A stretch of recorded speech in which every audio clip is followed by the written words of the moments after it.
What is going on, everybody? We're going to ask the age-old question, does Kragnos slap? The answer is yes. But I want to go through some of this with you guys, and first I'm going to tell you all the negatives, so when we read all the positives, you won't get too upset. One, right off the bat, he has no save against mortal wounds. There's plenty of mortal wounds in the Game of Ages Sigmar, and this guy will be decimated, much like everything in the game, but he will be decimated by mortal wound shooting specifically, because he has 18 wounds and no save against it whatsoever. And then especially if that shooting has, say, Rend 1 at least, then he'd be saving on a 3 against all the non-mortal wound saves. So he could get whittled down pretty quick. Another one, this model cannot run and charge. He also cannot retreat and charge. So he does move 10, but he's not the fastest thing in the game. And he could get tied up with chaff. He can't move over chaff. He can't walk over them. He can't retreat and charge somebody else. I mean, likely he's going to blow right through the unit and kill them all. But, you know, a big unit of OC skeletons, he might not kill them all. Especially because they have, somewhat of a save against him.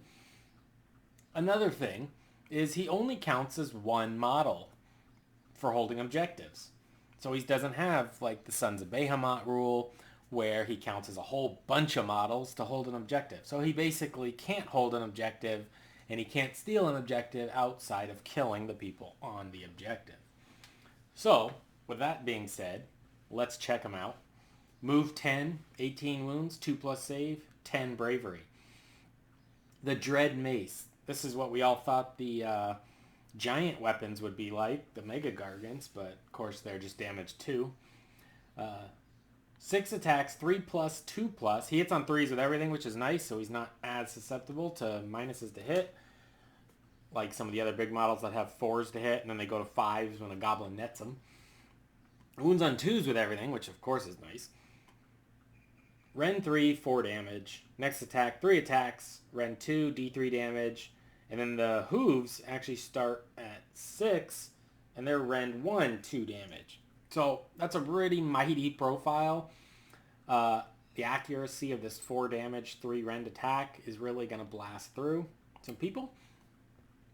Another thing, because he can't retreat and charge and has no special rule against unkillable models, he could be tied up by Marathi and probably just whittled down. Not to mention the snakes will shoot him to death while he's tied up with Marathi. So that's fun. He's got a nice generous wound damage table here. Like you have to do 10 wounds to him before you even lose an inch of movement. You only lose 1 hoof attack. You never lose your mace or your tusk breaker. And your Bellow of Rage gets worse, which who cares? Never mind. Your Bellow of Rage actually gets better, but it hurts your own guys, so we'll get into that. So he can be included in an army whose general has a destruction keyword, and he's treated as an additional general. This might be an AOS 3 preview. Generals might mean something with the way the new command abilities work. So the Bellows of Rage, at the end of any phase, if any wounds were allocated to this model in that phase and not negated, which I don't know why it says not negated. He has no special way to negate these wounds. So, okay, maybe they missed something here. Roll a dice for each other unit and each defensible terrain feature within 6 of this model. It doesn't say enemy unit, it just says other unit. So this hurts your own guys. So if he gets shot in your own, your first turn, he's standing next to some of your own units, rolls a 5+, he's going to do D3 wounds to those units. It's only 6 inches, so okay, maybe don't stand 6 inches next to him in the first turn. But kind of odd, does D3 wounds. And actually, it's more likely to do it every time. The more wounded he is, he screams louder. Interesting. And then he destroys the defensible terrain, and models, if they're garrisoned in the terrain on a roll of a 1, die when they get out.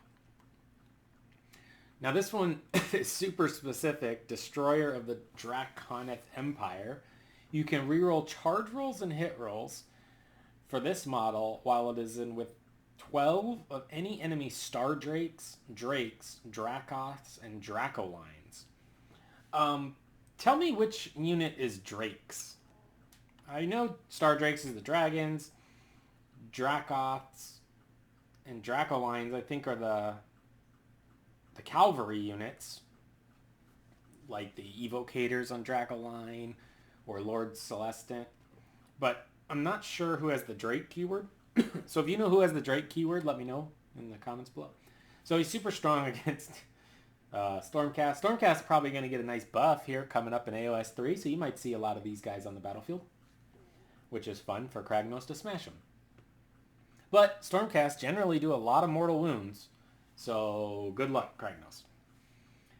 Rampaging Destruction. This one's insane.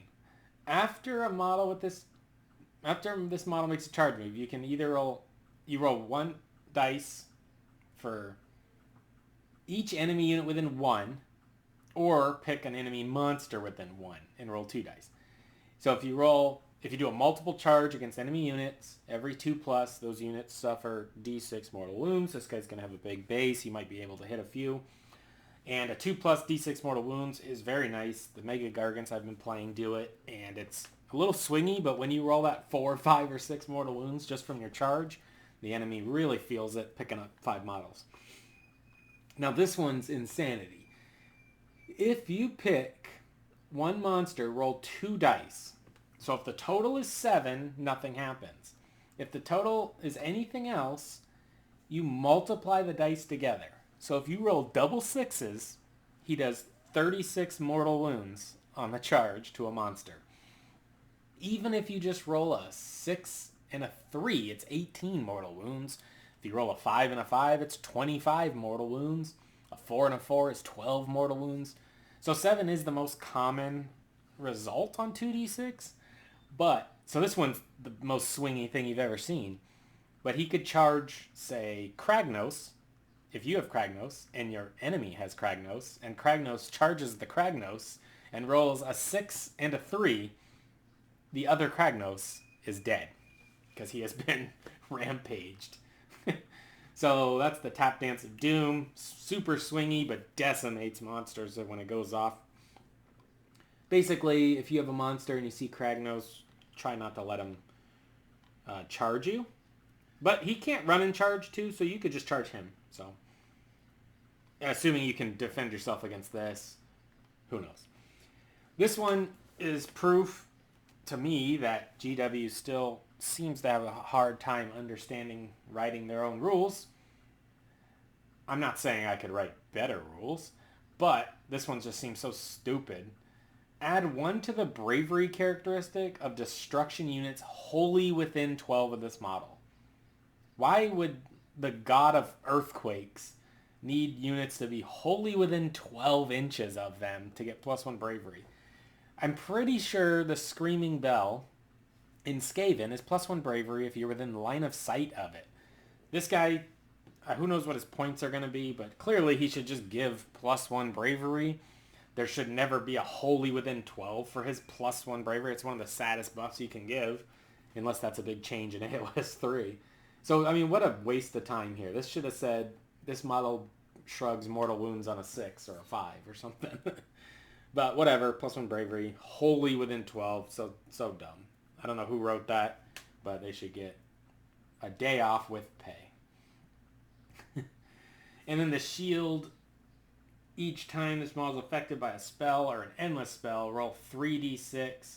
If the roll is greater, not equal or greater, than the casting value of the spell or endless spell, ignore the effects of that spell or endless spell. So if he gets -1 to hit from a spell, he rolls 3d6, and he has to just make a roll greater than the actual casting value on the war scroll, not what the opponent rolled, and he ignores it. But if he gets a little goblin net thrown on his toes, he's -1 to hit. So there you have it. And that's it. That's the whole guy. Destruction, monster, hero, Kragnos. And he can be included in any destruction army. And you cannot include any mercenary units in your army. So let me know what you think of Big Daddy Craggy. I think he looks fun. I think when he goes off, he's going to really go off and feel absurd. But if he's 600, 700, 900 points, I don't know what he's going to be. And you come up against, let's say Daughters of Cain. I mean, that would be so rare that somebody would play Daughters of Cain in Age of Sigmar. And those snakes shoot you with a bunch of mortal wounds, and then you get charged by Marathi. Great. You do 3 wounds to her, and she beats you up.